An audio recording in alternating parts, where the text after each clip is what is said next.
Hello and welcome to episode 121 of The Dive Down, a Magic the Gathering podcast for the casual spike focused on the latest decks, trends, and strategies in Strixhaven. My name is Stanislav here in sunny Beaufort, South Carolina, and with me on the line from sunny Texas, it's our special guest for this week, Evart Moughon, aka Aspiringspike. MTGO user, Aspiringspike. My preferred title, MTGO user, Aspiringspike. Streamer in a wizard costume himself. As always, we got the one and only Shane Beeps. That's me. Hello, Stan. I hope you're enjoying your pontoon boat-filled vacation. You know I only ride jet skis. And, of course, the Godfather, Dave Harbarger. It's me. I'm here. Stan's on vacation. I'm coming to you live from Chicago through a Pfizer-induced haze right now. Oh, my man vaccinated. Friends, please get the vaccine. That's all I'm going to say. If you're not, please think about it. Thank you. By the way, friends, if you can't tell from our probably already apparent weird overtalk, Stan is on a remote location with bad internet. And so that makes video conferencing dicey. So if there's anything that sounds weird, it's because we're hearing it weird as well. The internet here is so bad, I might not make it through the entire episode. If I have some drops, I'm just going to drop out of this podcast tournament. We're going to get real weird with it today with, Dave on the Pfizer and Shane on the bad internet. Well, Stan's on the bad internet. I'm just bad. I'm bad at just Magic. A bad Magic player in general. On this week's episode, we will explore the initial impact of Strixhaven on both modern and historic. While the power level of Strixhaven itself didn't blow anyone's minds, there are some potentially powerful new options to both build around and test in existing shells. So we'll first look at a few early historic tournaments that took place this weekend and try to highlight a good amount of decks in the Cool Decks Inc. section you know and love from occasional episodes. Then we're going to head into the dive down where our semi-resident expert modern brewer Evart will talk about the results of his latest testing. And Dave might have some stuff to say too.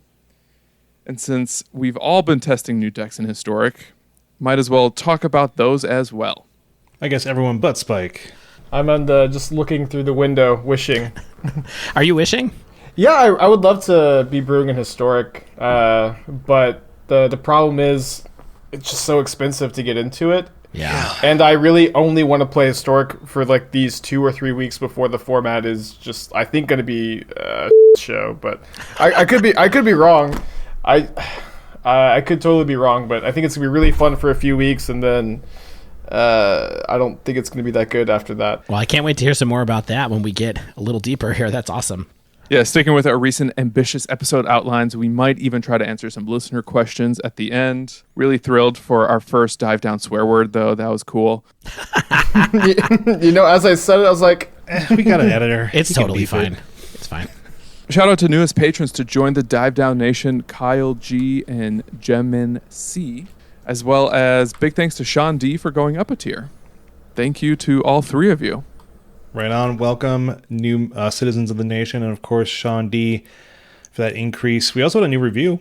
I Funny Reader, which is a funny name. They came over from Spotify just to leave us a review.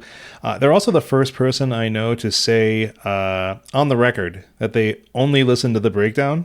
I did not know there were breakdown stands out there, so I appreciate you sticking with us. They just want pivot tables. Is that so wrong? I guess this means we can't abandon the breakdown, even though we frequently wonder whether we should. But now we won't. People love it.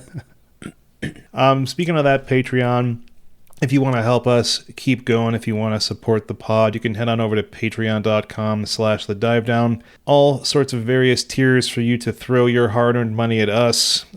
We earn it not working quite as hard, I imagine. But we do appreciate all the citizens of the nation who help us afford things like the editor and like the swag that we've been able to produce. And I know a lot of people are going through that playmat tier. If you're at $5, we actually have been, we started now. Not only releasing the episode as soon as we get it back from the editor, but we're throwing this video, the VOD, goes up on YouTube in a private secret link that only you can know if you're at $5 or above. So you even get it kind of like next morning. I don't know. You get to see our silly faces mess up and do retakes and stuff like that. But Yeah, and my face is very good today, let me tell you. My beard is unruly. I'm sweaty. It's a whole thing. you got the glasses reflections. Yep. These are fake glasses, by the way. I just put them on for effect. Just like Evart. Yeah. These are not prescription, but I stare at screens all day, every day, so I like not to have the glare. Oh man, I didn't know that. Yeah. These are blue light glasses, but my eyes used to bother me at the end of every day. And I was talking to my partner about it, and she's like, "Well, why don't we get you blue light glasses?" And So they work? yeah, they really work. My eyes don't bother me anymore. Sponsored content. Yeah, this episode brought to you by Helix glasses. I think that's what they're called. I have no idea. We're also brought to you by Mana Traders. I'm going through these plugs. Mana Traders, 15% off first 3 months. We've used them for a long time. They're good. We rent a lot of cards. I'm sure. I think Evert rents from them as well, but he's not as aggressive with the patronage and the sponsorship. So use our code. Yeah, I'm an MTGO user, not a content creator. So The dive down, all one word. 3 months, 15% off. And also download Untapped for Arena if you haven't. It's great. I track all my games and look at my depressing stats from my early testing. Untapped.thedivedown.com. Totally free. We get a little kickback. Thank you.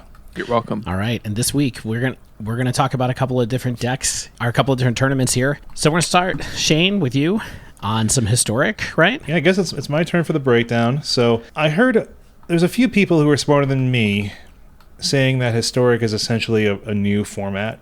Like the old pillars of things like auras, like Jun Sack, like Gruul, all of that is going to have to reprove its worth in this historic format because you've received this huge influx of new and high power level cards. And that's not even only from the Mystical Archives. Like there are a few Strixhaven cards getting in the mix. So what I thought I wanted to do this week for the breakdown is look at some of the results of these early historic tournaments that are taking place this weekend, see what people are bringing to these virtual tabletops, have a little Cool Decks Inc. session to highlight a surprising number of these new decks we're seeing. And so we'll start with this Insight Esports 1K Historic IQ. And so not to be rude to Insight, but do any of you know who these people are? I never heard of them before. I think I heard about this tournament, but I don't really look into the details of it. But I've heard the name Insight Esports before, yeah. So if they're getting into Magic, that's cool. It looks like these IQs are going to be taking place in preparation for an invitational on May 22nd. So if you want to play in a historic tournament for 10 whole bucks and the chance to win some cash, get in on that. They had 73 players this past Saturday. I'm going to guess the next one will have more. This is my prediction. So let's run through this top 8. I would love to have gone through the meta, but the naming, I think they just don't require deck names. So like 95% of the decks were unnamed, and I was not going to go through them all to make a meta. Come on. Because it's so early. But first place, noted Orzhov, Auras aficionado, Mizorel took it down. Mostly stock Auras deck. I did notice 2 Go Blank and a Fracture in the sideboards, new Strixhaven cards. Second place, Michael Braverman. He seems like he's been on a tear recently with in these online tournaments on Melee. He was on Izzet Phoenix. The birds are back and forth this week. I've seen so many tweets about people just loving playing the deck again. I'm going to guess we're going to be talking about this deck later in the dive down. This version had 4 Storming Entity, 3 Crackling Drake, a Brazen Bower, and no Sprite Dragon. I was thinking, what is Go Blank? Is that Go Blank the 2 and a black, discard 2, exile the graveyard? Correct. Yeah. Okay, cool. I actually saw Gabe and Steve streaming with that card today as he was playing some Arena as well and Esper Control. So interesting to see people bringing that in. It seemed okay against Izzet Phoenix in the match that I watched with it, but not like super amazing, but seemed like a reasonable tool, actually. You know, I never really thought I would see Mind Rot in a deck, but maybe the gravy is good enough. Yeah, I think we're entering into an era of Magic where cards that have incidental graveyard hate, like Kaya's Guile, Cling to Dust, these cards are really, really high priority cards. Yeah, I'm going to pick your brain on Kyle's Guile. Kaya's Guile. Last week we kind of talked about this in showing up in Esperka, and it's kind of like a 3 of in a lot of these decks, and we're like, is it just flexible enough? And is it the kind of thing where Graveyard Hate has to be something that just can be sticking around in a card, or is Kaya's Guile just sort of good enough even in its other modes? Yeah, I think Kaya's Guile is particularly well positioned in the current metagame. The incidental life gain and the removal against Prowess is huge. Dredge is pretty popular at the moment, so having a main deck Graveyard Hate spell is super nice. But I don't think it's going to be good in every single metagame. I remember it being fine in the Uro Field of the Dead format. Just there's so many zombie tokens flying around everywhere.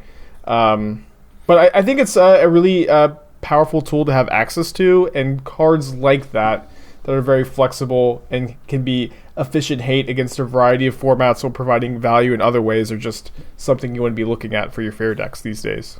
Makes sense. Thanks for the little sidebar there. Third place, Riley Hicks on Selesnya Company. New cards in this sort of historic Tier 2 staple. 4 PVDDRs, also known as Elite Spellbinder. A couple of Ephemerate. Noted spike card for ETB value, maybe potential removal, dodging. Like, I don't know how often you're hoping to sort of avoid a removal spell for value with an Ephemerate versus just get ETB value, but I guess that's part of the flexibility of Ephemerate. Fourth place, Alfredo Barragan on Orzhov Auras. Absolutely no new cards I could see. Fifth place, Mike Valenti on Jeskai Control. And so when I say Jeskai Control, you probably can guess what 85% of the cards in this deck are. There's a few interesting inclusions, however. Narset of the Ancient Way as a one of, which it's a planeswalker that you've probably never seen cast. It can sort of act as like this life buffer, a removal spell, a semi-win con. I have a hard time imagining getting 4 mana value out of this card, but apparently they liked it.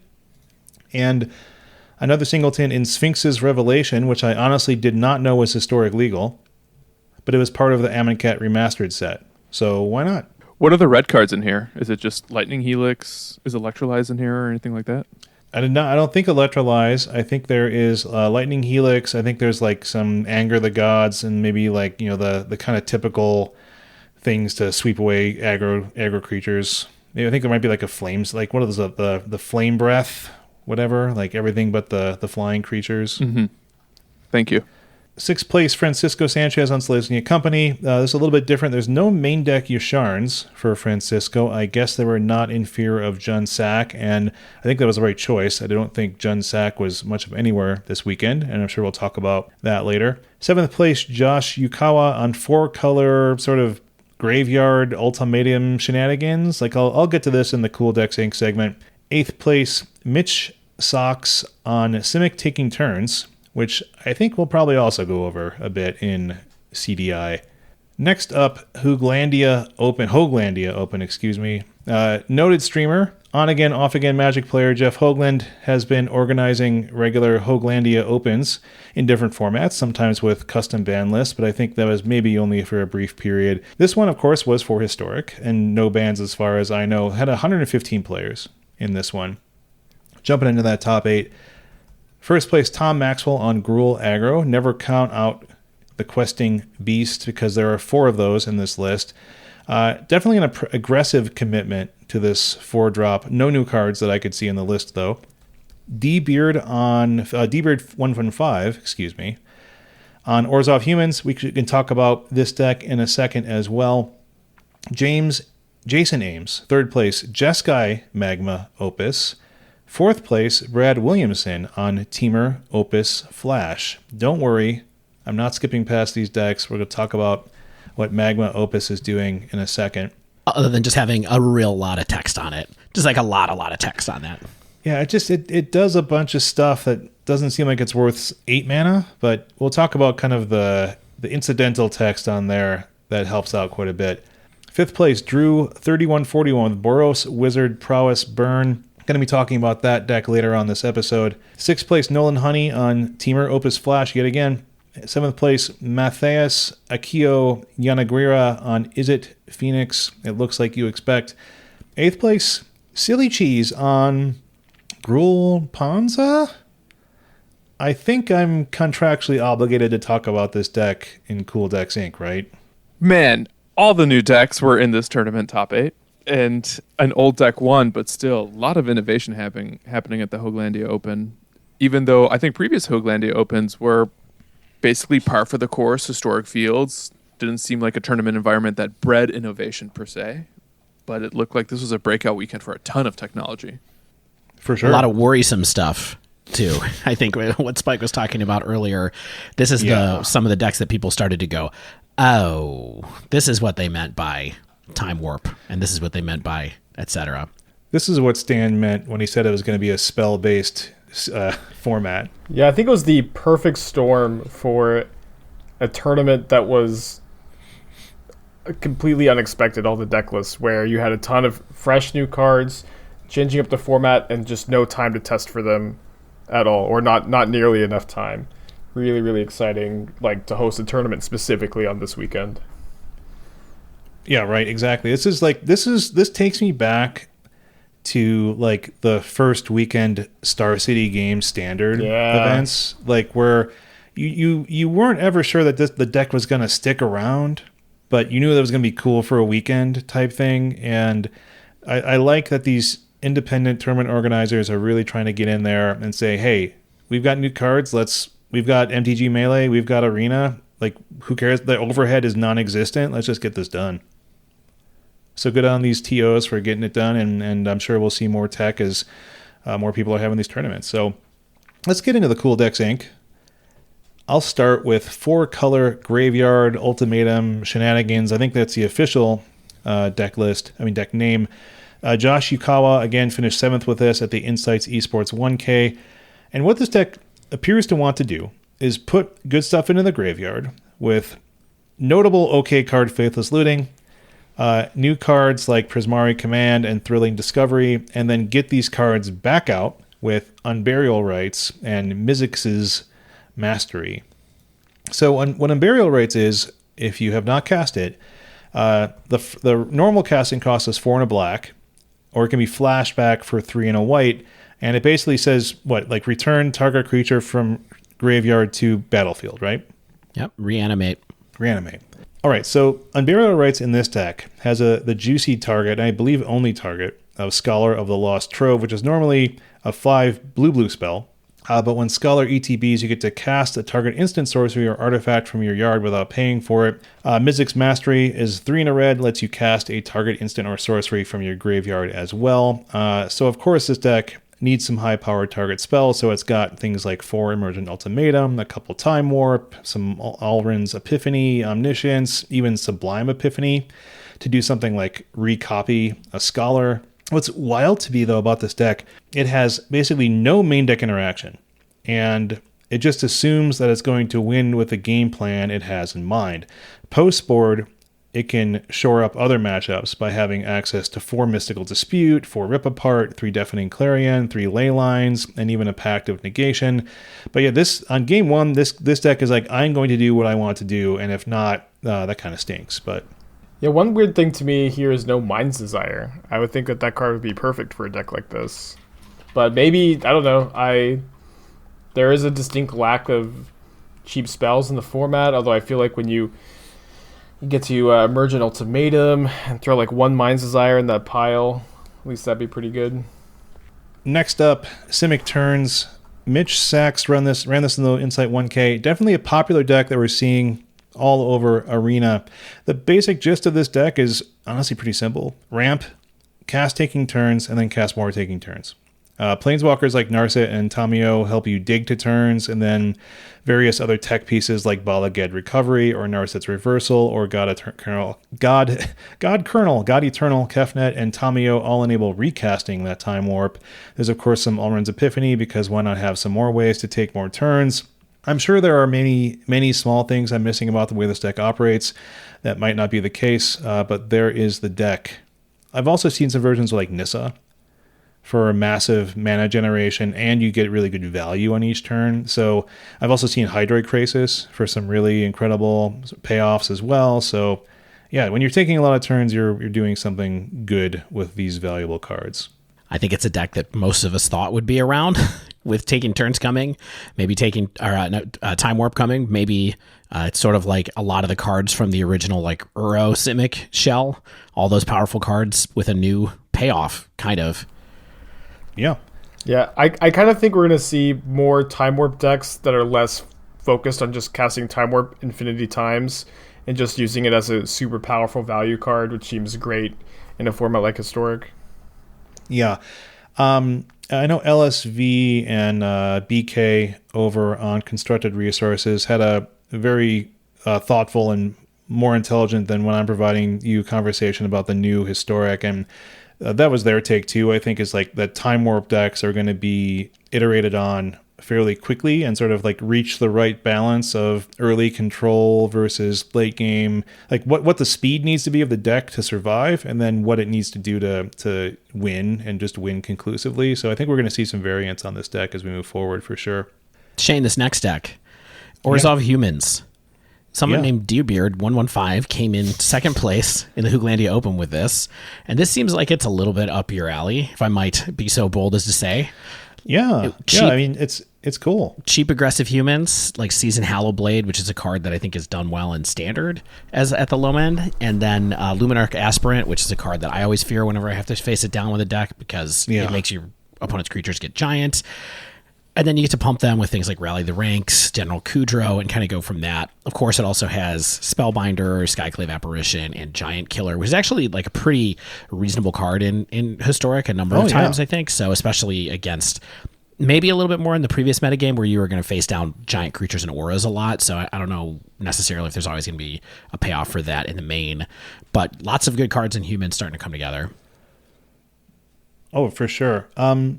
I mean, then you get access to non-human stuff, right? Like Skyclave Apparition, of course. I think you mentioned that. And then like Dire Tactics, which is a card that I've been mildly surprised has not been as playable as it is. But it's I think it's something in that Orzhov Humans deck in Pioneer that's always bounced around for a bit, and we see it here.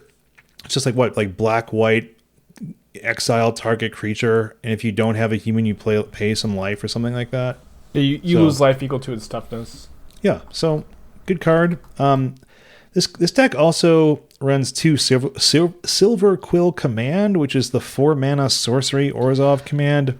Hey, I mean, it does stuff. I doubt that this is like something essential to this deck's success, but I mean, giving something 3/3 and flying, drawing a card, losing some life, they're all like mildly valuable. I have a hard time thinking it's 4-mana valuable, but they ran it, and good on them for testing it out.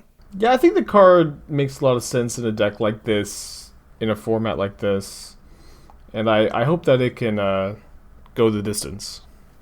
Yeah, I mean, the more playable commands, the happier we are here, for sure. Yeah, I'd love for one of them to be playable. I mean, Prismari command already seems like it is playable, so I guess that one's on the side, but it'd be nice to have another one that was... We did kind of think that this might be the other one that was playable, even though it's pricey and a sorcery for some reason. But... All right, Shane, next deck, kind of a big breakout for the weekend. Magma Opus. Oh, yeah. Do you remember what the card Magma Opus does? Can I read it for you? Please. Can I Google it first? Oh, I got it. I got it right here. 6 blue and a red. Oh. Deals 4 damage. What a deal. Yeah. So for 8 mana, you hope it does stuff. It deals 4 damage divided on any number of targets. Taps 2 permanents, creates a 4/4 blue-red elemental, and draws you 2 cards. That doesn't even seem like it's worth 8 mana. Well, right? it's not. It's not on its own. But there's more to the card. Yeah. Oh. Yeah. What is that? That for 2 mana, you can spend Izzet Hybrid to discard it and make a treasure token, which is very, very interesting to see that on a card, you know? It's kind of like cycling, but instead of a card, you get a treasure. And also... makes these spells really enticing cheaty targets because the cycling cost is very quote unquote cycling cost is very cheap, and we have some new spells that do that in Historic, including Mizzix Mastery and of course Torrential Gearhulk, which people are always keeping an eye on. So perfect with Gearhulk. It's awesome. Yeah. Yeah, so like what's is the setup worth it here? Like, I mean, Gearhulk is 4 blue for your giant Snapcaster robot type thing, right? So I mean, you do get the treasure token to speed it up. Like, are you getting it out faster than turn 5? Like, I guess maybe the Temur decks you're probably trying to ramp, yeah? Well, you can get it out faster than turn 5 if you like Prismari command, but for on turn 5, for 5 mana, if you count the treasure token, however you want to do it, to get a 5/6 body, deal 4 damage, draw 2 cards, get a 4/4 body, tap 2 things at instant speed is incredibly, incredibly strong. And in your control deck, you're also getting to 8 mana in the late game anyways, and so you have this super powerful top deck they just cast, and you get to make a treasure token early and then set up for these really powerful turn 5s. I actually played Magma Opus in Modern for a league, mostly just for fun, and like a Temur Reclamation deck, and that combination did feel really powerful to me. Probably not Modern powerful, but feels like a great fit for Historic. That's sweet.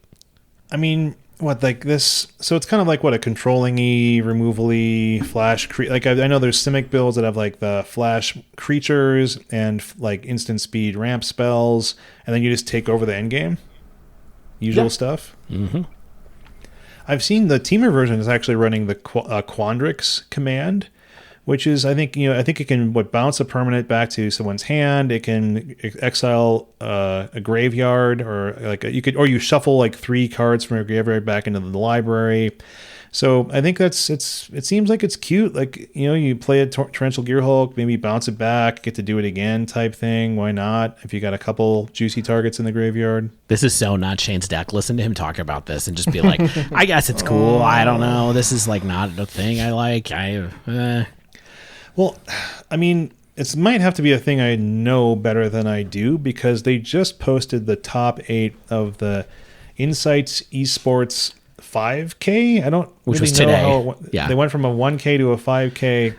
Our top 8 has 3 Opus decks in it. 2 Jeskai and 1 Temur. Yeah. Interesting.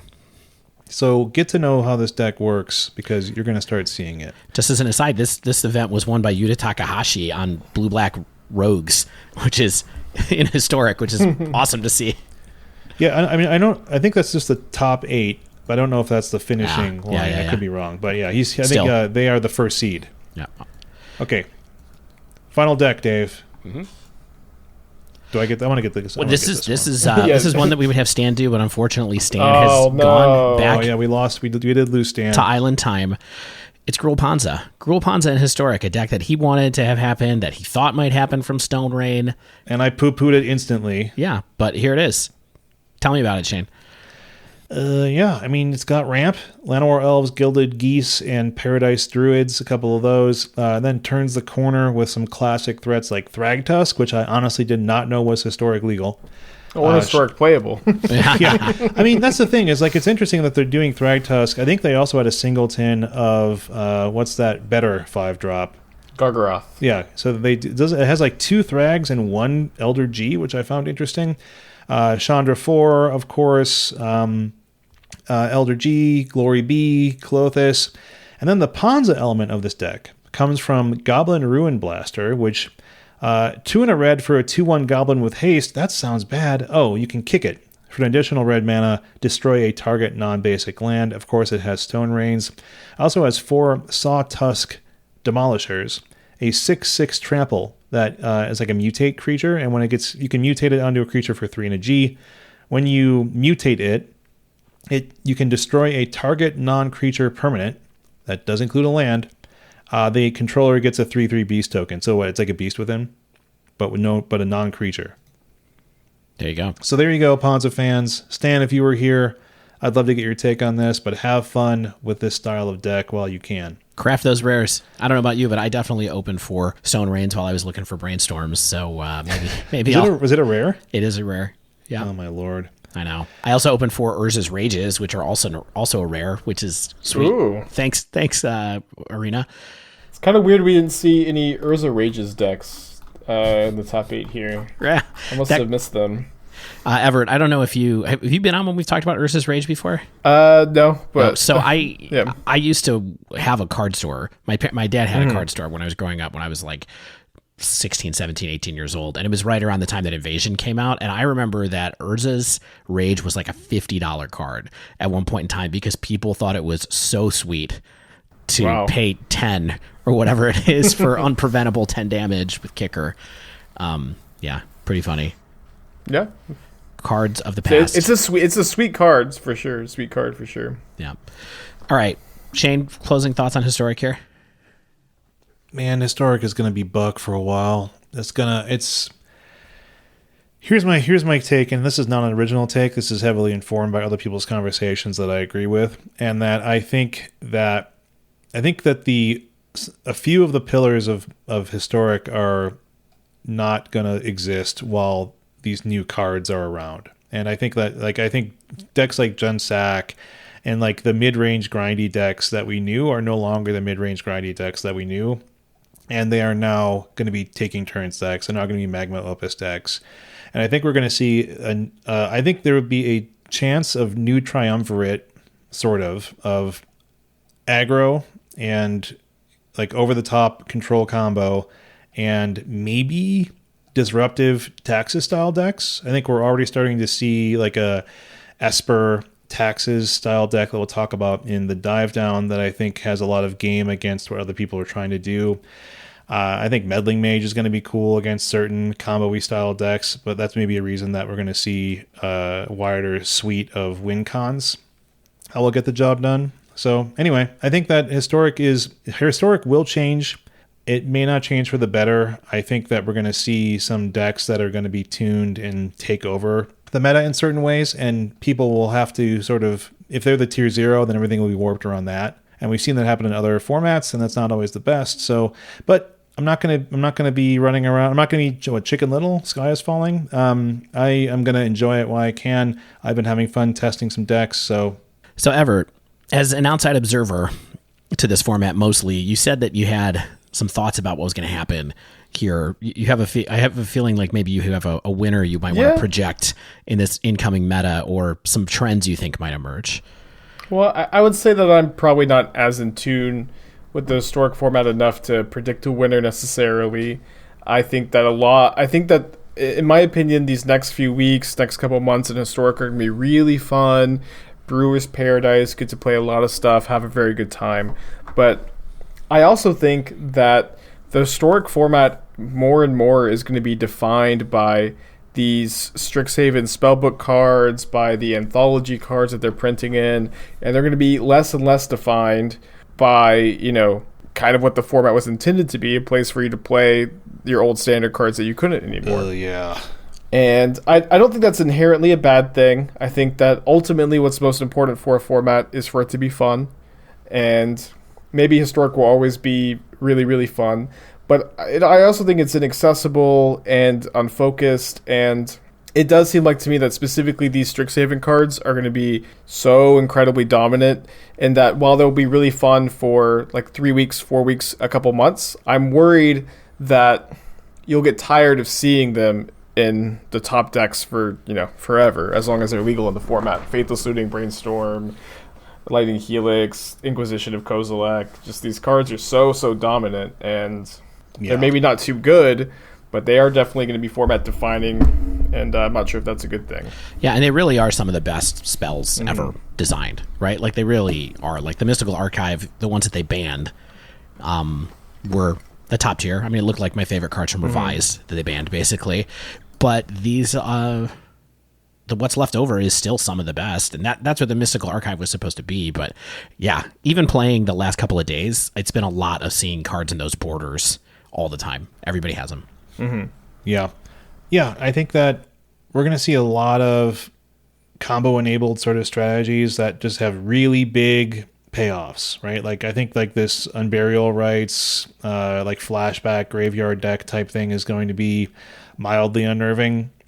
And, taking turns, of course, and like this Magma Opus, which is not even a Mystical Archive card, is just enabled by the sort of the power level of the rest of the format. So, I don't know. It'll be exciting. If you're a Historic fan, I'm sure you're playing. So, thanks for listening to some new decks to keep on your radar. Yeah. So before we get out of the breakdown, I did want to talk a little bit about Modern this weekend, because Evart top 8'd the challenge on Saturday of this week.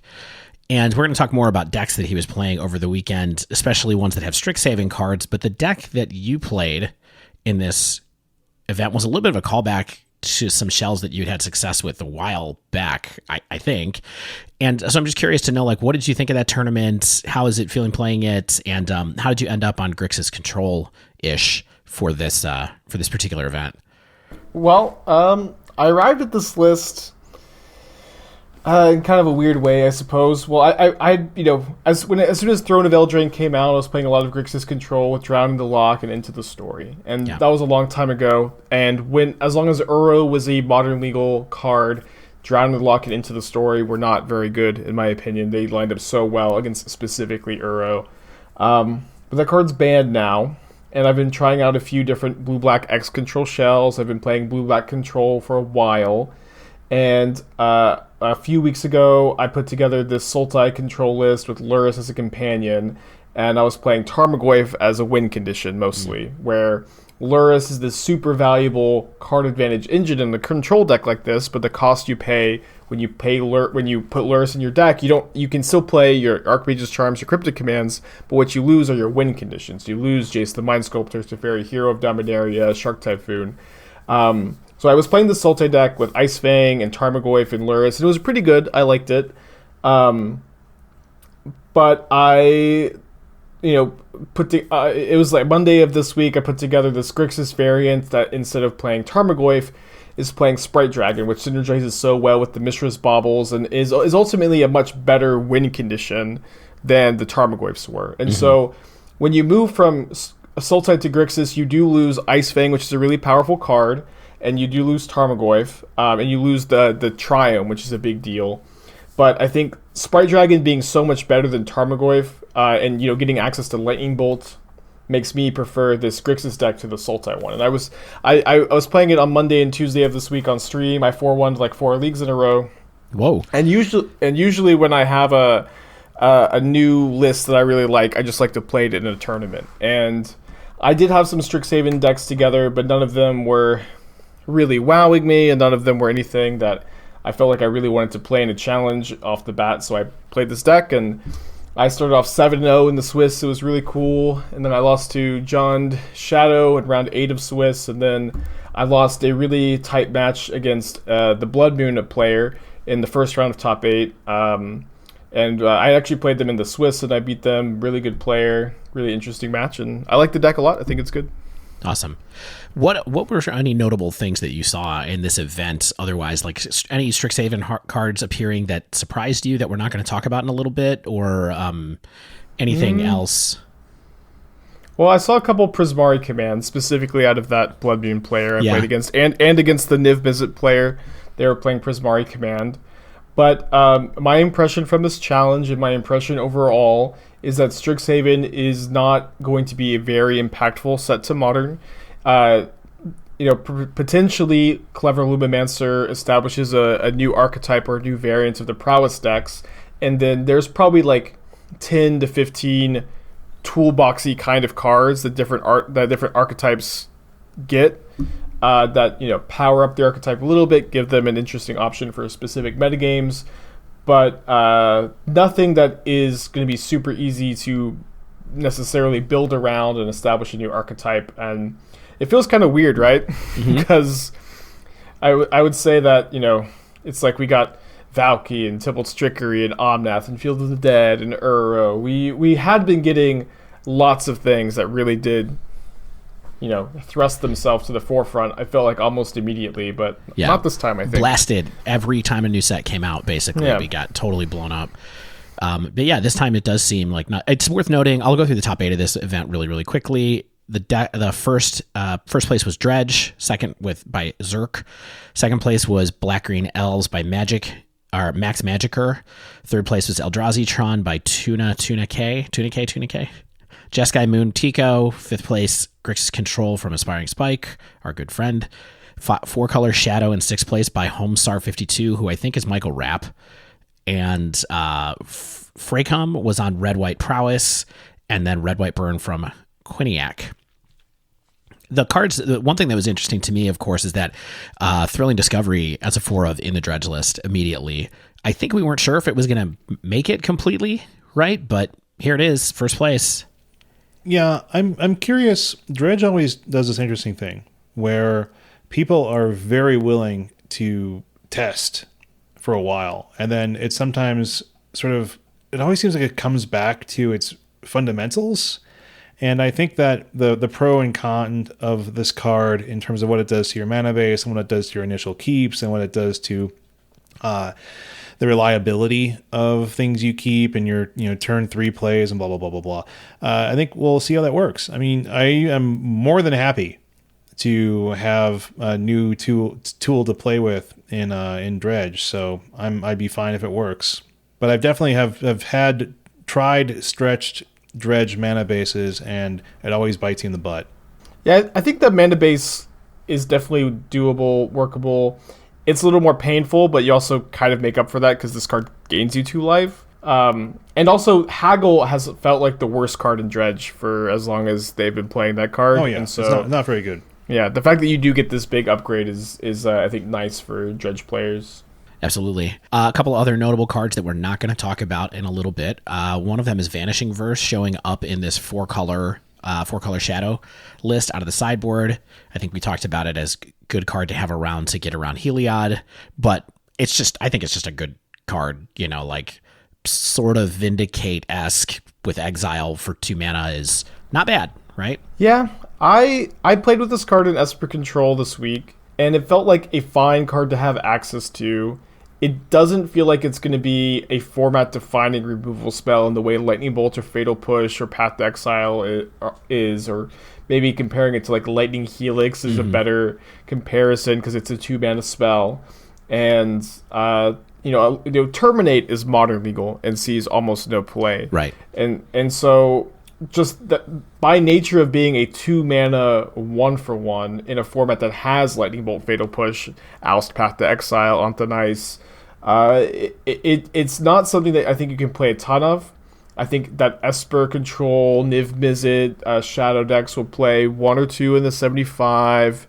Sometimes, maybe sometimes not. You just leave them at home, but a good card to have around for sure. Yeah, I mean, one thing that's interesting to me, just really quickly, is that this deck no longer has Kolaghan's Command hanging around, and I wonder if Vanishing Verse pushes that out just a little bit because of that ability to deal with lots of different kinds of permanents that K Command cannot. Random artifacts and things like that. The last thing I would talk about really quickly is nothing. So why don't we go on to talk about a little bit more about decks that Spike has been trying out in Modern this week, and specifically around we're gonna have a lot of tape about Clever Luminancer, I think. So let's take a look at that next. All right, let's head on out of here and stay with us.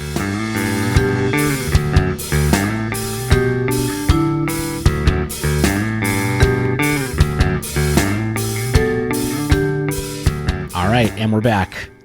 So as we mentioned in the intro, we're going to be talking a lot about new stuff going on across both Modern and Historic a bit because of Strixhaven's release. New cards, new decks, new options. There's a lot of stuff going on, although a little bit less so in Modern. And so I think the first thing we want to talk about in Modern is a card that has definitely made a splash, especially if you've been in leagues the last week, and that is Clever Luminancer. So just so everybody remembers, Clever Luminancer is your 1-drop 0/1 with Hyper Prowess, and it's a threat everybody seems to love playing. So Evart brewed up a couple of different lists, have been trying a couple of different things. So when this card was spoiled, were you just kind of like, I'm pretty sure this card is Modern power level, or what were you thinking about it? Yeah, absolutely. This is a card that, my initial evaluation is that it was another 1-mana Prowess threat, which is a super high value thing where Monastery Swiftspear is the best creature in Modern, and the problem with Swiftspear is that the next best threat is just like a tier below it in power level. Right. And I do think Luminancer is worse than Swiftspear in most decks. You can build around it to make it more powerful if you go all in with like Ground Rift and Flusterstorm. But I do think Swiftspear is still the better threat, but it does feel like a step up above Soulscar Mage. Yeah. Which is a really nice thing. Yeah, it's a really interesting thing. I gotta be honest, when I was reading through, when they spoiled Magecraft, I was like, I don't know if we're gonna get a 1-mana Prowess card because Swiftspear is so good. And I kind of thought if we were gonna get one, because the ability was so close, I was like, I thought it was gonna be worse than this one. But the +2/+2 is really pretty wild sometimes, honestly. Yeah, mutagenic sure. growth Oh, becomes yeah. a +4/+4. There's just a lot of stuff that happens with this deck. And so lots of people were brewing with this. Where did you take brewing around this card? Because you had a couple of interesting takes that I think a lot of other people weren't going for. Yeah, so I wanted to do some of the more interesting versions because I feel like the red-white variants, the ground rift variants were going to be something everybody else was working on. Yeah. So I started off with just blue-red Prowess, splashing 4 Luminancer mostly, and also playing Expressive Iteration, the 2-mana sorcery, the blue-red. Look at the top 3, put 1 into your hand, 1 in exile, and you can play it this turn, and 1 on the bottom of your library. Yeah, I got to say, when I saw you, I watched some of that Jeskai stream that you're working on, and I was not surprised that Expressive Iteration made it, but it was one of those things where, like, I did the spoilers with the team here, and I kind of glossed over it. Stan brought it up on our spoiler episode, and I was kind of like, is this going to be good enough? But I think that it's been proven pretty well, not proven necessarily, but I think it's highly possible that it is good enough for Modern, right? Yeah, I feel like we mentioned it, and we're like, and Stan was definitely like, yeah, this seems like a good card, and I think we didn't go pretty ham about it, but I definitely think many other pods of listening were like, this is the best Strixhaven card. Yeah, I think it might be, actually. So I will say, in my testing with this Jeskai deck, I did think Luminancer was good, but I did think that it didn't feel worth just splashing a color in the stock blue-red Prowess deck just for Luminancer. Right. So I think that you could be like a Jeskai Prowess deck that gets Lurrus as a companion, maybe, and look at that and still play like Expressive Iteration and Sprite Dragon. But I think and play Soulscar Mage over Stormwing so you get Lurrus. But I think that stock blue-red Prowess is also going to be a fine deck as well. And just not need to splash for Luminancer, but get Expressive Iteration. And that's like the big get, is that Expressive Iteration is a really powerful card that doesn't fit in a lot of decks because you have to be playing cheap spells at sorcery speed. And that fits the bill perfectly for blue-red Prowess. And I actually ended up liking the card more than Light Up the Stage, and I was really, really impressed by it. And I just every time I cast it, I thought it was amazing. Man, that's a big pedigree to beat, I think. Yeah, I love Light Up the Stage. It will bum me out a little bit emotionally if it gets outmoded in this deck. So maybe I mentioned before you've been on, but blue-red Prowess is my favorite deck to play in Modern. Yeah, just everybody knows. Everett's like, I heard. Yeah, so I think it's really cool to try it out. I'm definitely going to try this list that you put together. So I was going to ask you the card that was replaced. So you just straight up swapped out in your list for Light Up the Stage for 4 Expressive Iteration, and other than that, it's pretty stock. Or no, not exactly. So my first list, I cut the Ops or the Serum Visions or whatever the 1 mana cantrip is for Iteration. And then I was playing a 3/3 split of Light Up the Stage Iteration, and ended up going to 4 Iteration to Light Up the Stage. It is worth noting that I think specifically in this Jeskai version with Luminancer, Iteration is better because Luminancer doesn't play as well with Light Up the Stage, because it doesn't trigger it by itself. Right. Is kind of the big thing. So it is possible that if you are playing a Soulscar Mage, not Luminancer, that Light Up the Stage is going to be a bit better, or it's close, you play a split. But I was blown away by it. I thought the card was great. That's awesome. The big thing for me was realizing you could play a land off of the exiled card that I didn't quite realize when I first read it. Okay, thanks for indulging me on some blue-red Prowess talk, and I thought the Jeskai list was really cool, but then you took it kind of like a really different way after that I thought was interesting. A card that I didn't quite expect to see played with Luminancer, which is Scale Up. Yeah, this is it brings me back. I'm very nostalgic for this deck. The first deck I ever streamed with was a red-green Prowess brew with Dreadhorde Arcanist and Scale Up and Become Immense.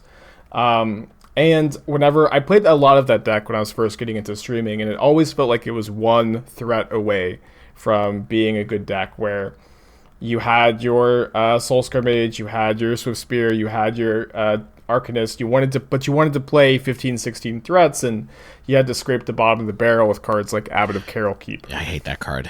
So yeah. Dave's soapbox has a picture of Abbot of Carol Keep with like X eyes written on the side of the soapbox. Yeah. It's always so unimpressive every time I have to play it. Anyway.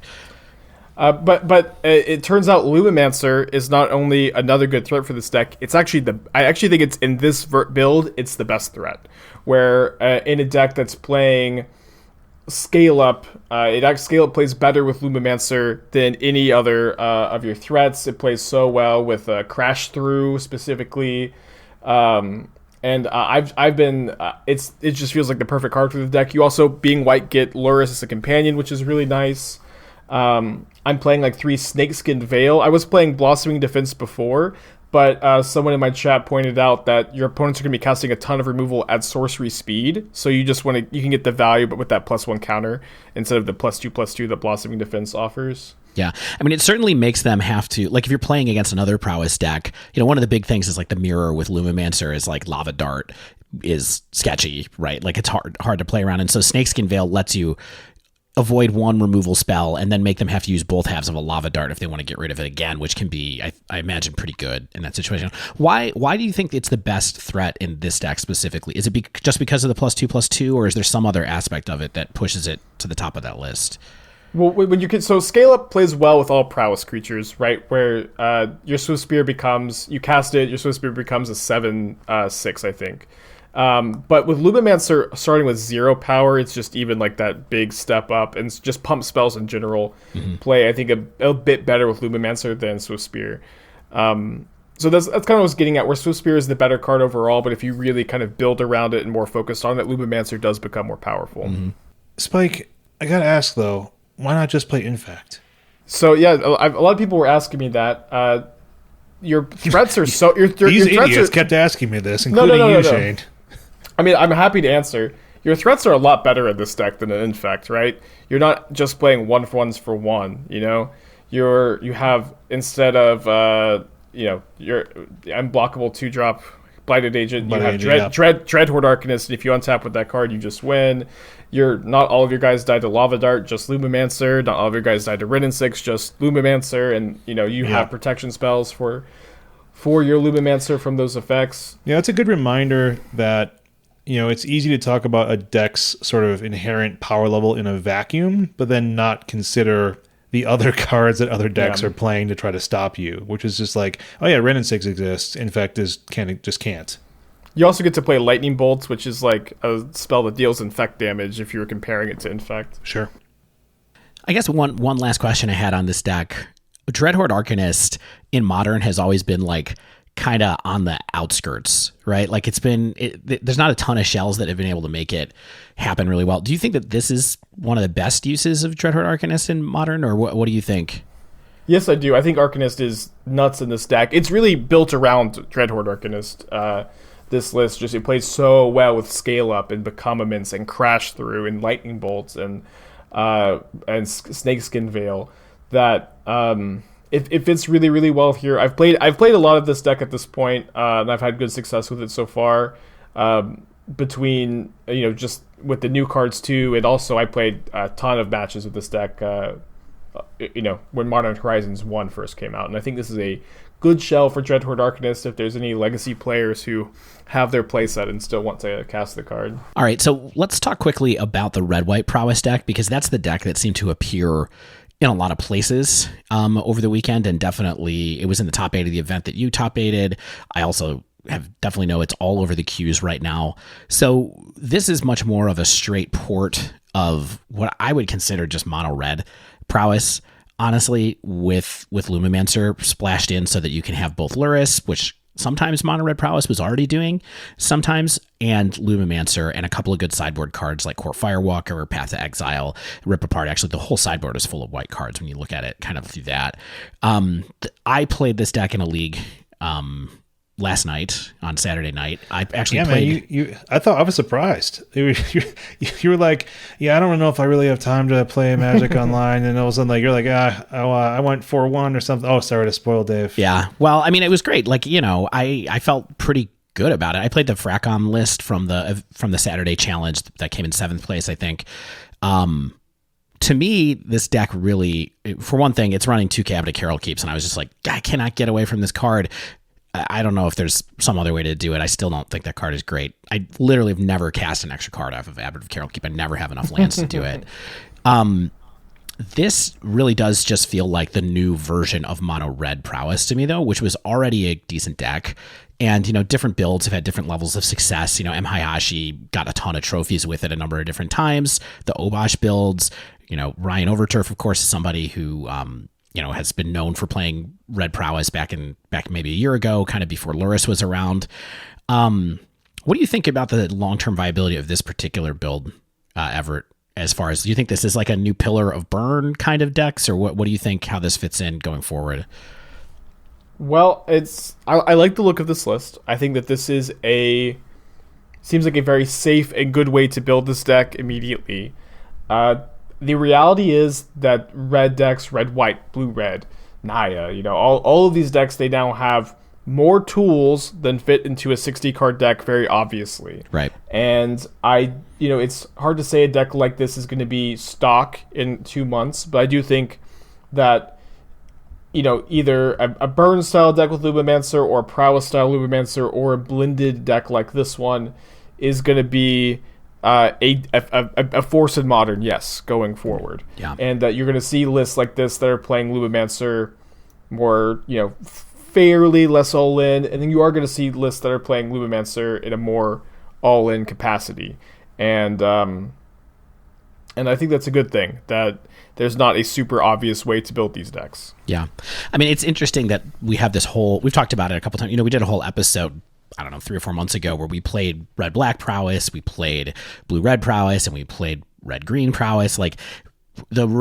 Prowess is just an archetype that can mold itself to a lot of different metagames right now. And so I totally agree that sometimes the fortunes for this one will be up, and I think sometimes the fortunes for blue red will be up in maybe a different part of the metagame, or maybe even at the same time, because certainly, I think this kind of deck has a bit of a reputation for being all in on aggro, and I don't really think that's always the case. Similar to, I think, how people feel about Prowess in general, it's not always about winning fast. You don't always have that opportunity, and sometimes it's about trying to figure out how to sculpt a game plan or bounce back or use the cards that you have to get the most value so that you can kind of tempo your opponents out instead. And certainly this deck has an entire plan built around going into the mid game with Luris, which is a really nice and attractive part of this particular build. So I really like this list as well. One thing that was really interesting to me was I had a couple of times where I did 16 or 18 damage on turn 2 with Luminancer and Manamorphose, and then play 3 mutagenic growths, and it kind of got wild a couple of times. So it is cool that there is the potential in this particular build to just win on turn 3 and maybe on turn 2 even occasionally when someone just taps out for an Aether Vial. That's what happened, is that I knew the coast was clear. My opponent played a turn 1 Aether Vial into my clever Luminancer, and then it was just okay, game on. I don't think that they're going to have, Force Negation to kind of stop my Manamorphose or something, and so we're just going to go. So could have been Merfolk, Dave. It's true. It was off of Plains, though, so that would have been quite surprising. You never know what Nikachu's up to. It's true. The other thing that I thought was a cool piece of tech in this deck that's worth keeping an eye on is that this deck actually runs 2 Boros Charms in the main deck, and giving Luminancer double strike is wild sometimes. The reach is nice. Being able to just dome somebody for 4 is nice, just like you usually think it is with Boros Charm. But you have a lot of moments where suddenly you're just attacking with a 16/16 threat, and it's just here I come. Yeah, and one thing I want to say is that a lot of the best decks in Magic's history have had these nut draws and also amazing reliable plan Bs, like this Prowess deck. Splinter Twin has had these crazy nut draws that your opponent always has to respect. Blue-White Miracles and Legacy can just go top into Counterbalance, or could go top into Counterbalance, and then any other draw besides that was also really good. So that's one thing I really like about this deck, is that it has those kill you on turn 2 with Luminancer draws, and can also play a really long and grindy game. And it's not going to have those draws as often as the all-in variants are, but it still has them. Yeah. Mono red Prowess could already kill on turn 3 for what it's worth at different points in time. So moving up a whole turn is huge, but you still also have turn 3 kills as well, of course, when you have turn 2. So I guess the last deck I wanted to ask you about, just because I've heard you mention it a couple times, and LSV wrote an article week and a half ago or so outlining clever Luminancer builds. And one thing he did talk about was the Ground Rift kind of storm version of the deck, which seems really attractive when you look at what Luminancer does. But the thing is, you have to run Ground Rift to be able to make it work. So what's your impression on those kind of builds that are much more combo-y with Luminancer than anything else? I think they're very cool. One thing is that you sacrifice card quality and you sacrifice consistency by being, having these crazy nut draws, right? Where your deck is very fragile to removal and your quality of threats is also a lot lower because while you do have Luminancer, you're also playing like Light Scribe and Nivmagus Elemental over, Soulscar Mage, over, Dreadhorde Arcanist or Stormwing Entity or Sprite Dragon. I think these decks are very cool. I don't think that they're going to be here in the long run. I think that they are easy to play around once you learn your lesson. This is a format full of one mana removal. I think they're also decks that mulligan really aggressively and don't mulligan that well. I would love to be wrong because I like Nivmagus Elemental a lot, and I think that these are functional decks, and if you really like them, you can play them, but I don't see them being at the top tables of tournaments. Yeah. I mean, Nivmagus Elemental, definitely a card that people have been looking for an excuse to put in a deck for years now, right? With Storm cards. And so people love it. People want to make it work. In a weird way, Clever Luminancer is redundant to that card as well. Mm-hmm. So yeah. It is cool that you have 8 1-drops that work well in that style of deck. Just Light Scribe feels like the Abbot of Carol Keep of this archetype, so maybe if you get another 1-mana threat that works similarly to these in a year or two, then the Ground Rift deck becomes a force. Yeah, totally. All right, let's turn the page and try something totally different. So you talked a little bit earlier about some Temur stuff that you were working on. It looks like this is a different build than we were talking about with a kind of Temur Reclamation, but you've done some stuff with a Temur Taking Turns deck with Rowan in it. Yeah, I don't think this deck is going to be similarly very competitive, but I do think that there is something here, and I'm trying to figure it out. Rowan, the 3-mana Planeswalker, the Scholar of Sparks, does seem pretty interesting in a Taking's Turn deck where it's making your spells cost 1 less, which is always nice, and you get to ultimate it super fast. It ultimates 2 turns after it comes down, and sometimes you just take those turns immediately.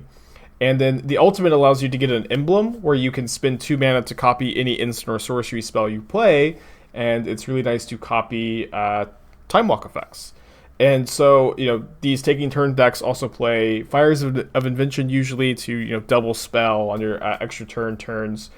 And so when you play Fires, you also have that backside Planeswalker, the Will, which is just a 5-mana Planeswalker that will allow you to draw 2 cards, sometimes ultimate and win you a game with some elemental tokens. And so that flexibility is also nice. You still get the cost reduction on that card. And this deck felt solid. Like, Rowan did feel like it was good in a deck like this. But, I think the big problem with taking turn strategies in Modern is that the format is very aggressive, and you no longer have Mystic Sanctuary, which was like just the perfect card for your deck. Right, so you can't do any loops to buy you time until you really get your Time Walks online. I'll just read this deck list really quick so people can see it. So it's 4 Time Walk, 4 Fires of Invention, 4 Rowan, Scholar of Sparks, 4 Savor the Moment, 1 Nexus of Fate, 1 Jace, 4 Lightning Bolt, 2 Growth Spiral, 3 Snapcaster Mage, 3 Renin 6, 4 Explore, 2 Valakut Awakening. And and 2 Narset Parter of Veils are the cards in the deck. Now, of course, it has a beautiful mana base where you get access to Ketria Triome and all that kind of stuff. And Spike favorite Reflecting Pool. Yeah.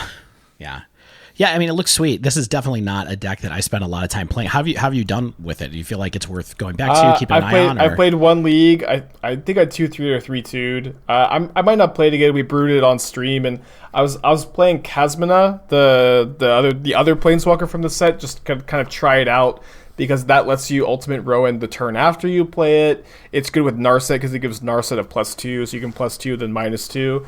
But that card felt really bad. So, and I also felt like I wanted to cast Explore on turn 2 every single turn of every single game. So I went ahead and cut that card for 2 copies of Growth Spiral. Explore is better in this deck than Growth Spiral because it gets cost reduced by your Rowan, I think. And it also allows you to put Valakut Awakening into play, while Growth Spiral doesn't. But I think like 6 Explorers feels like a good number for this deck, and I might play it again, I might not. But maybe someone else can brew with it and find some success. Spike, I'm curious, you mentioned the Explorer and Growth Spiral sort of combo, or just the package of them, right? And I feel like that's something that I've been hearing more in terms of the Temur or Simic-based builds in Historic as well, where people are just like, yeah, like I'm realizing that I just want to play Explorers, and I want land drops that also cycle, extra land drops that ramp me and cycle. Are these cards you think that have been underappreciated, or are they just sort of finding a niche in the meta where it's like I don't really care about taking turn 2 kind of off, and all I really care about is this card replacing itself and me getting a mana advantage on my opponent? Well, the reality is in Historic there is very little good 1 and 2 mana interaction. There's a shocking lack of good 1 mana and 2 mana interaction. Got a little bit more with Inquisition and Memory Lapse out of the historical archives. But in Historic, there's not a ton of great stuff to do on turn 2 in these spell-based decks. Might as well put another land into play. Contrast that with Modern. On turn 2, you often need to be holding up a counterspell for your opponent's Primeval Titan, or their Karn Liberated, or their Gifts Ungiven. So it's harder to play that card in like your fair, mid-range control decks in Modern, but in a deck that's just trying to ignore your opponent and take as many turns as possible, really good fit for Explore Growth Spiral. Right on. Awesome. Any other thoughts on Modern as we kind of hop out from here? I think we've talked about the biggest card that I think really is going to make changes to the format, which is Luminancer. I wanted to talk about Prismari Command. Okay. Because my stream is just full of, Izzet mages who stands. want this. Yeah, they just want this card to be so good. What is it about our overlapping communities in many ways? Why do the casual Spikes love Prismari Command? Because they have good taste, I think. I don't know. I mean, Izzet is just super cool. Izzet is my favorite color combination. Weird. Same. And I think they really want this card to be good. And to their credit, it is currently bugged on Magic Online, where if you deal 2 damage to your opponent and choose the loot mode, then your opponent has to discard 2, and you draw 2, and it still deals 2 to them. What? So yeah. Oh, jeez. So if it actually did that, it would be amazing. Yeah. However, I am of the opinion that this card is very medium. It's not unplayable. I think it's a card that some decks will want to play some number of. It's a good tool to have access to in specific metagames. I do think that it is actively good in a couple of decks. I think that it's good if you are already a Temur mid-range control deck that's playing Written 6. You're going to really, really like this flexible fair spell that lets you loot away those extra lands. Mm-hmm. If you're playing Blue-Red Through the Breach, the looting and the mana and the interaction is really relevant. You're going to want to play 1 or 2 copies of this card. And, if you have other synergies with the treasure tokens, I was playing this Blue-Red Dragons deck that plays Goldspan Dragon a little bit. And, the real idea behind that deck is you get to go Goldspan Dragon and immediately have Silumgar scored up, no matter if they target it with a removal spell or let you attack with it. And so it's going to be a card that some decks will want 1 or 2 copies of, and it's going to be a fine tool to have access to, but it's not going to be a format-defining command that we want it to be. It's not Kolaghan's Command, it's not Cryptic Command, it's not even Archmage's Charm, Yeah. It's a very weird card design to me, still, that they made the card that's so close to Kolaghan's Command, in my mind. Like, why doesn't it have a conditional counter? Like, that might give it a little bit more space instead of just destroy target artifacts. I don't know. It's a weird card design to me, because you're almost always going to want to run Kolaghan's Command in for value. Like, this is the thing that sounds like to me you're saying is like, it's not really a value card. You really want Izzet Charm to be pretty good in your deck if you're going to play this, right? And so that's tough and unfortunate, but choice for Breach. Yeah, for sure. And it's a card you can play in Modern for sure, but just not in every Blue-Red X deck. And that's okay. most cards that are printed are not modern playable, and it is more modern playable, I think, than all the other commands. When I first was doing my set evaluation, I thought that Witherbloom command, I thought that you could destroy any non-land permanent CMC 2 or less. Same. And I thought that this card would be really good. And just go on turn 2, kill your guy, get a land back, 2 for 1 your opponent. But it can only destroy non-creature, non-land permanents and give -3, -1. And I haven't cast it yet. Maybe it's better than I think it is. But I actually do think Witherbloom command could be good in Legacy, where there's a lot more 1 toughness creatures. You get to return your wastelands to your hand. There's a lot more non-creature, non-land permanents with CMC 1 or 2. The Drain 2 is nice to have access to as well, but I don't think it's going to be a big splash in Modern. I think Prismari is the best of the Modern commands. Yeah. It's too bad. The 2 mana is very enticing, but it didn't hold up quite enough. All right, Shane. So we're going to go back to Clever Luminancer for a minute in a different format. Yeah. Oh yeah, and this deck is so much worse than the one that you were showcasing. Like when I saw the deck list you posted, I was just like, I want that card, I want that card, I want that card, and none of them are historic legal. But because why not? Why can't they give us Bolt? We deserve it. Red mages deserve Bolt in historic. I mean, if Brainstorm is there, come on. Yeah, not Bolt though. So of course, I'm a long-time aggro mage. I was very amped to test out the podcast's new best friend, Clever Luminancer. I will now call them Lumi in a Boros shell. And these decks more or less immediately appeared in the Magic Twitterverse, and I was happy to take one for the team and start playing with this deck. Interestingly, and perhaps unsurprisingly, people are already iterating on this deck really quickly. I'm going to talk about a few versions of this deck that I've already seen sort of pop up and give my overall thoughts on kind of how this deck is working in the meta, I think. So the first version is essentially taking the pretty lackluster red wizard concept and adding Luminancer, maybe some Lightning Helix, and enough white mana to reliably cast Luminancer on 1. And that means like 14 to 15 white sources if you really want the 90% chance to have turn 1 white, or even like maybe 92. Having this many white sources ends up being this consistent issue I had with this deck. There's only 12 legitimately good red-white duels in Historic: the Shock, the Pathway, and the Fastland. So you're stuck running at least a few basic planes if you want 15 white sources, and that's a real drawback in a deck where you might want to untap and start casting a bunch of red spells out of your hand. Even the Pathway forces you to choose between white and red, and that effectively acts as a planes for the rest of the game anyway. And so you aren't casting your red spells with it either. But adding white mana does give you access to Lurrus as your companion, of course, and that's always this kind of endlessly surprising, massive value opportunity in what Lurrus can do when it's online and on the battlefield for any length of time whatsoever.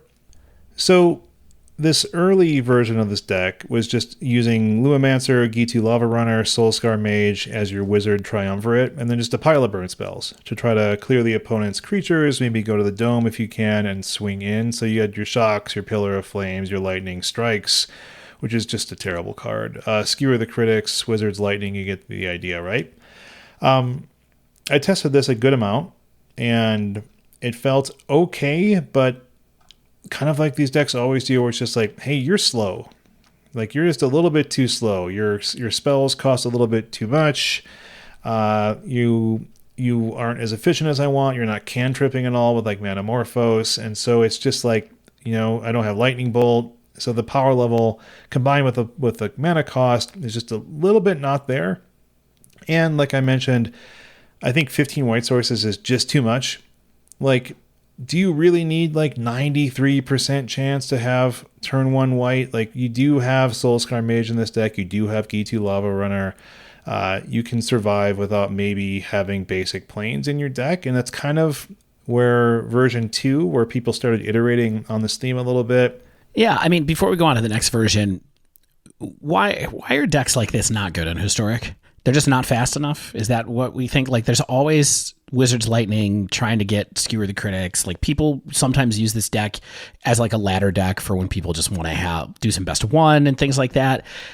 But they never make the top tiers. Is it just we don't have Lightning Bolt and we don't have Monastery Swiftspear, but the rest of the format is as powerful as Modern? Is that kind of the problem, or what do you think? I think one of the things I've noticed is that the format plays to the board more sometimes than Modern can. And like, I could be wrong about that. Like, I could have a mistaken idea of what Modern's about, but when I look at it, it doesn't seem like it's playing to the board quite as much as I think Historic does. And so this deck can kind of get outclassed by large toughness creatures, which Red always has challenges dealing with, unless you have Soulscar Mage down to kind of shrink them a little bit. And so I think it's just kind of, it's like you said, I think it's the fact that, yeah, there's no Bolt. And yeah, there's no Monastery Swiftspear. And yeah, there's also kind of just more innate blockers to deal with. Yeah. Than I think the typical Modern like event would have. Yeah. What do you think, Everett? Does that sum it up, or? Yeah, I would say that is basically true. Your cards are underpowered. They don't do quite enough, and they cost a little bit too much. I also think the mana in this deck is terrible. I agree with Shane. I feel like I would only ever play one Plains. It's like you could usually draw the first one. The first one's probably fine to draw. The second Plains is just like, feels like you lose the game. I don't know. Yeah, it's a nightmare.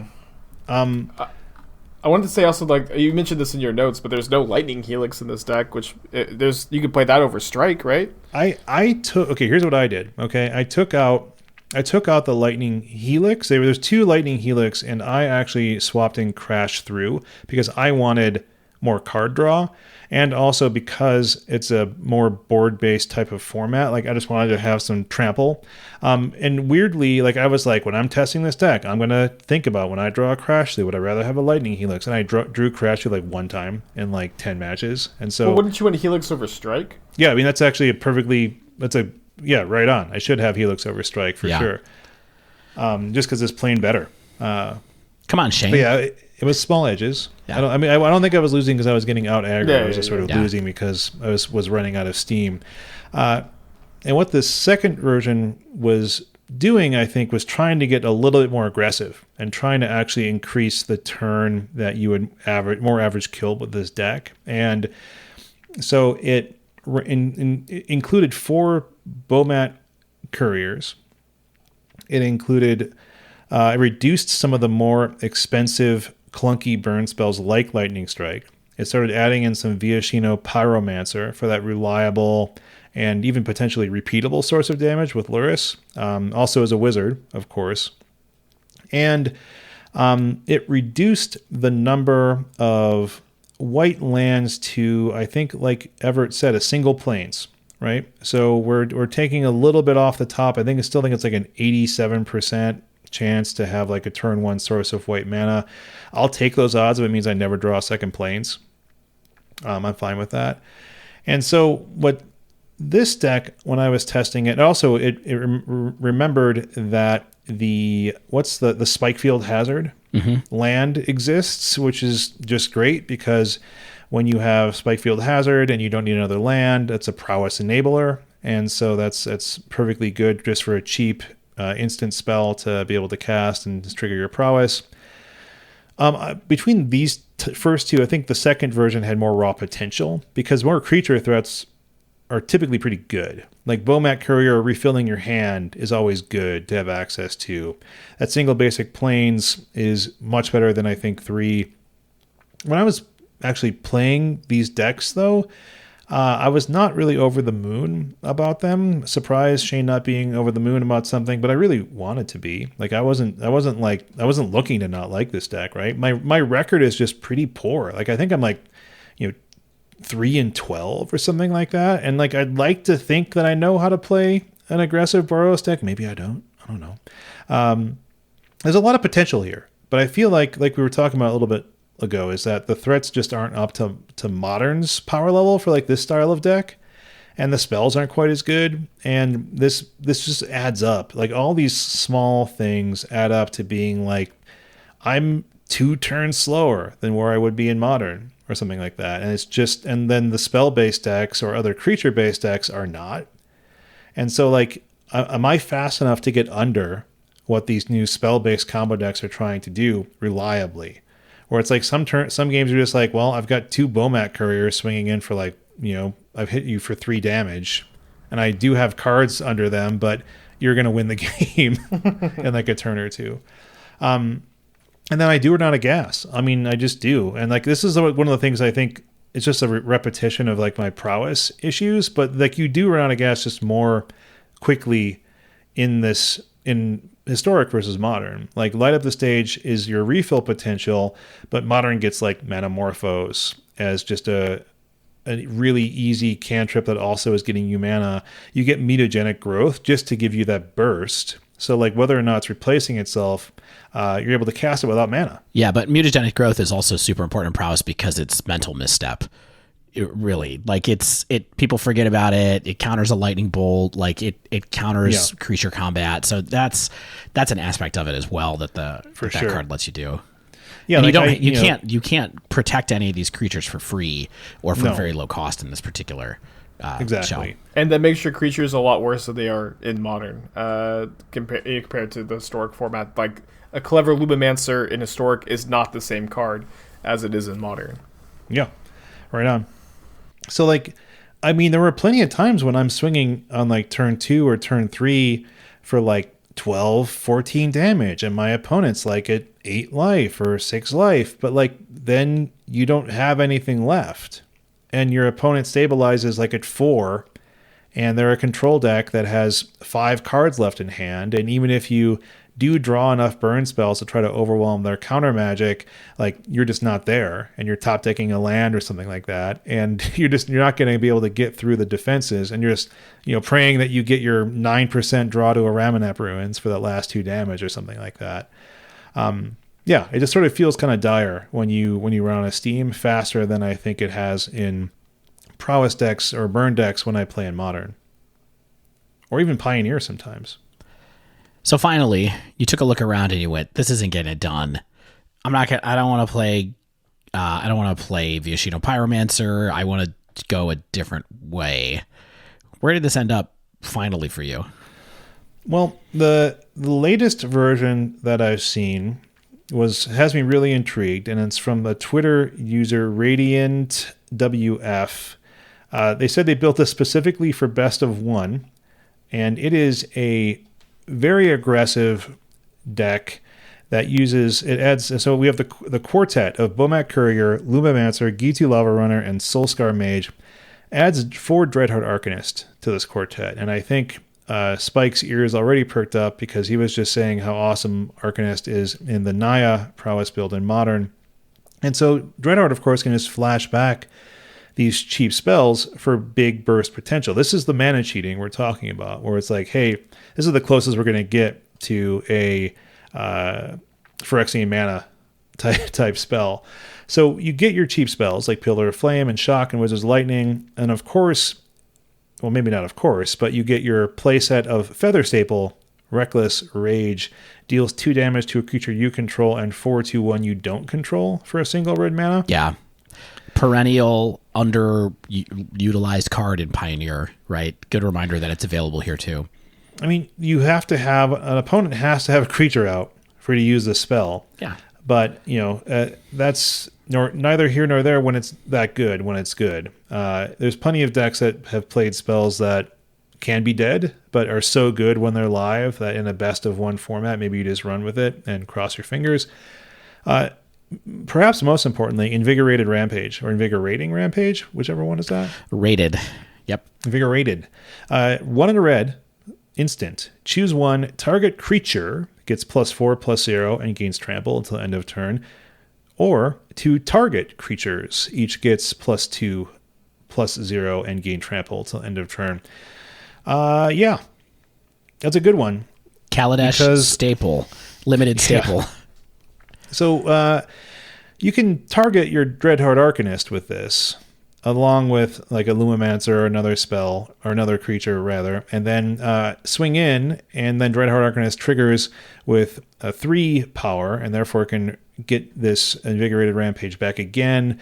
It can double target itself or other Prowess creatures or things like that. So on turn 3, you could potentially win. I think there's plenty of lines where there are turn 3 wins with this deck. So you go turn 1 Luminancer, turn 2 Arcanist, turn 3 cast some kind of burn spell for 1 mana. Yeah, burn spell, Rampage, and then recast Rampage. I think is pretty good. I think they can get there. So you get +6/+6 from spell triggers on your Luminancer. Your Arcanist is attacking in for 3, and then you. Dave's doing the math. Yeah, I mean it's not quite there. It's like 16. I think it counts 17. 17. Yeah. So yeah, maybe they're not quite dead, but they're pretty darn close to dead. So I'll take it. I mean, there's a lot of explosivity. It's cool. And I think that I haven't had a lot of time to test this one. Some friends in the Slack have been really hyped about this build. They seem to be having fun with it, having some wins. I think the jury's out overall on Boros Wizard options in Historic. I think there's a lot of explosive potential here. I think your game 1 needs to be as explosive as possible.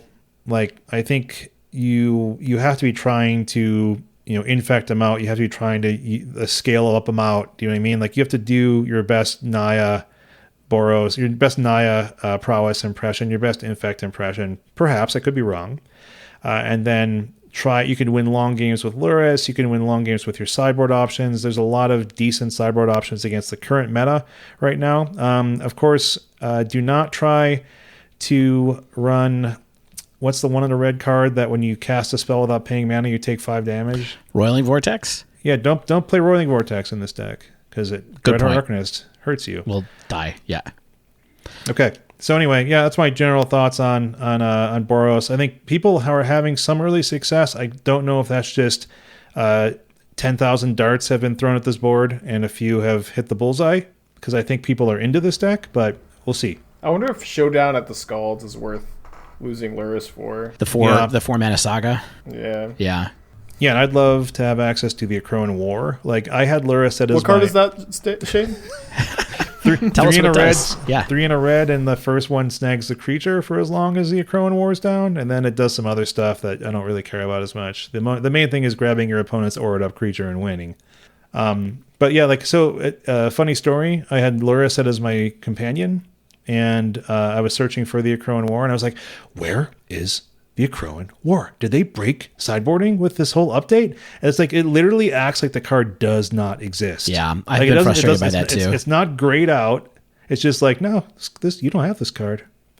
Anyway, yeah, I think it would. There's some more options that not having Luris would give you. I don't know. I think people are going to iterate on this. I think there's a lot of options. Wait, then you can't board in your Aggro War and then have Luris as a companion, or board out your Aggro War and then have Luris as a companion. Oh, sorry. If it starts in your sideboard, never mind. The problem too, yeah, that's exactly it. And the problem is they're in deck building too, and there's no indication that tells you the reason you're not finding stuff is because you have a companion selected. So it's kind of like, ugh. I really thought I was just like bugged out. All right. Well, I think that there's going to be some aggro deck that gets to the top of the pile, and maybe this one will get fast enough eventually, but I just can't help feeling like maybe there's one more fast thing that we like, free/cheap/cost reduced spell that would really help get this over the top. Yeah, I mean, there could be. Dave, are there other aggressive decks that people are playing with a lot of spells in them? Well, I like Izzet Prowess, and so I'm sure anybody who's ever listened to this podcast also knows that I really liked Izzet Phoenix. And we did a long kind of dive-ish down about Izzet Phoenix last week, so I just wanted to update a little bit because I've actually been playing the deck some, and the reviews have been like super mixed on this deck. Like, some people are like it's fine, some people are like it's terrible, some people are like it doesn't fit for the format. Some people are like every build is wrong. You're all doing it wrong. Yeah, exactly. And I got to play it a good amount on Thursday, Friday night, and actually did really well with it. I'm 7-0 right now. The deck took me through Plat into Diamond, which is cool. I had one win with Mardu Shadow in there for fun to finish a quest, but I picked up Holy Divas list, which I thought was really interesting because one of the main things that we talked about last week was around this idea of we're gonna play Sprite Dragon, but do we play Crackling Drake or do we play Storming Entity? And the list that she had posted was no Sprite Dragons, but 3 Crackling Drake and 2 Storming Entities in addition to your Phoenixes. So it was a much kind of like bigger threat deck, and I actually liked that quite a bit because to me, I so often feel like Sprite Dragon is just so vulnerable to getting killed, especially with no free spells to be able to help protect it. Have you been watching the kind of development of these Izzet lists? And I don't know how, like, were you an Izzet player at all during that era, or were you kind of doing other stuff? I hate to toot my horn too much, but I was one of the pioneers of the Izzet Phoenix deck. It was one of my first brews. I played it at the SCG Open the first weekend. Arc-like Phoenix was legal, and I think I was the first one to play Thing in the Ice and Arc-like Phoenix in the same deck. And wow. Then Ross Marion picked it up and threw Crackling Drakes in there, but it was before I was streaming. But that was like my first like successful modern brew. Yeah. Wow. Well, I did not realize that, Evert. I will do my homework more next time. No, I mean nobody knows because I was a nobody and I still am, but in some way you've actually inspired this podcast existence because that was all we talked about. I got a deck tech with SCG. It was cool. That's fantastic. All right, so deck has a special place in your heart, which I was not totally sure about. That's awesome. So what do you think about the kind of list that maybe you're seeing go by on Twitter? I'm sure people are asking you about it in your chat all the time. They have been. Yeah. Yeah, I mean, I really like Holy Diva's takes on the list. I've been watching from the outside because I just don't really have a arena collection. My opinions are that in the main deck, you don't want to play Sprite Dragon. I think that in the historic format specifically, the big draw to Blue-Red Phoenix is that your threats are incredibly resilient to removal. And so if your main threats are Phoenix and Crackling Drake, if they're ever removing your Drake, you're getting a 2-for-1, and your Phoenixes are recursive. And then I kind of like the idea of sideboarding Sprite Dragon against decks that don't have a lot of removal, because that's really, really where it shines. So that's likely where I'd be kind of starting is with 4 Crackling Drakes, 4 Phoenix in the main deck, and like Sprite Dragons in the sideboard for the like combo big mana decks. Interesting. And then like narrow sideboard cards. Yeah. Kind of maybe. Yeah. Yeah. I mean, that's totally kind of where she evolved to too. I saw today on Sunday, Holy Diva actually mentioned on Twitter that she was taking back a little bit of her Sprite Dragon hate because the historic meta does have a bunch of those big mana decks right now, so it could be appropriate. I think the idea of running it on the sideboard is super interesting as well. Crackling Drake, if that's the case, that's probably where you want to be. Yeah. Crackling Drake is really good. Like, I forgot how good it is, honestly, and I had kind of talked down about it because I love Storming Entity in Modern. I found Storming Entity to be fine, by the way. Being resilient to Fatal Push, I think, is still super helpful in some situations. So that's why I kind of like running a couple of those as well. And also Scry 2 goes so well with Brainstorm. You can get rid of your stuff, you brainstorm, you play it, you get rid of stuff you don't want. But I just felt like the biggest thing about it is I don't really know how good this deck is going to be, but I can say that it works. It works almost as well as the Modern one did in some ways. Like, you get Phoenixes back out of the yard. You can play to an early kind of like nut draw, like Evert was talking about with the Boros Burn deck, and get your turn 3 Phoenixes out there. There's no way to get turn 2 Phoenixes out there, but you can do a lot of stuff.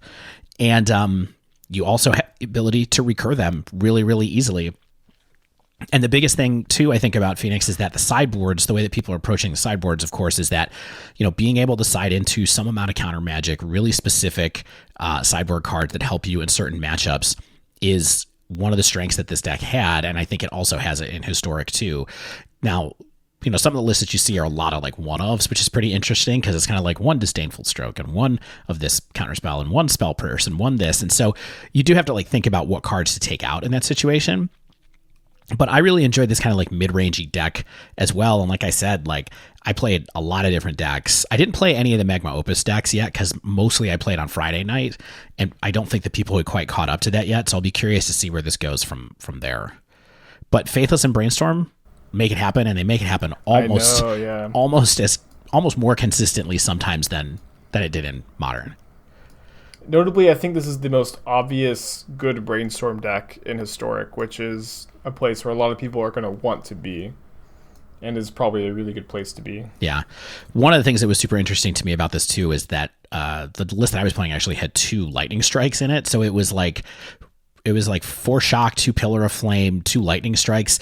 Having burn in this deck as well, like a good amount of burn, I think is actually a really, really good way to go, so that you have targets for your spells and so that you have good reach. And so and so you can kind of play a game plan until you get your engine going. Exactly. And you can kill creatures, and there's a lot of creatures that shock kills, a lot of important creatures that shock kills anyway. So I feel like it works. Like, to me, it lives up to the hype. I know that some people are kind of like, it's trash, I regret playing it, on Twitter I've seen, but like, it felt close enough to Phoenix to me that it definitely scratched that itch for someone who just wanted to cast a bunch of spells and put some birds in the sky, you know? Yeah, it looks so fun.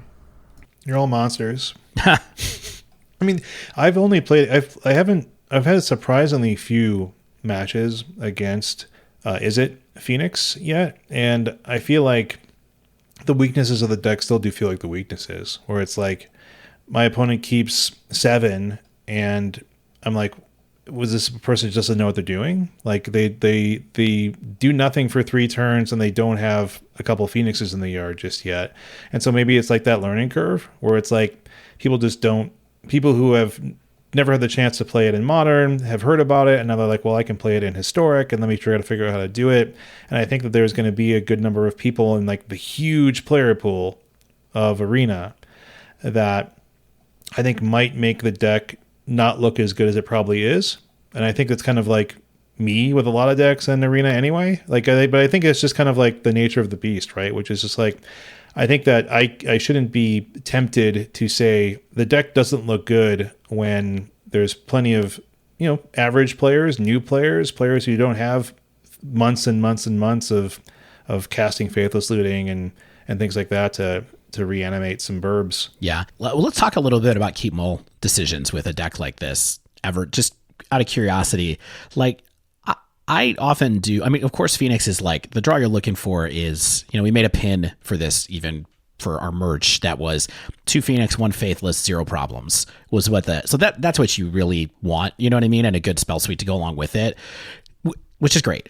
But there are a lot of games here where I don't think that you have to mull that hard to having Phoenixes in your hand, right? Like, I don't personally feel like that's the way to play this deck. I want to have draw spells in my hand, and I want to get my engine going and cast my cantrips so that I have a chance to dig to Phoenixes and also honestly dig to other cantrips.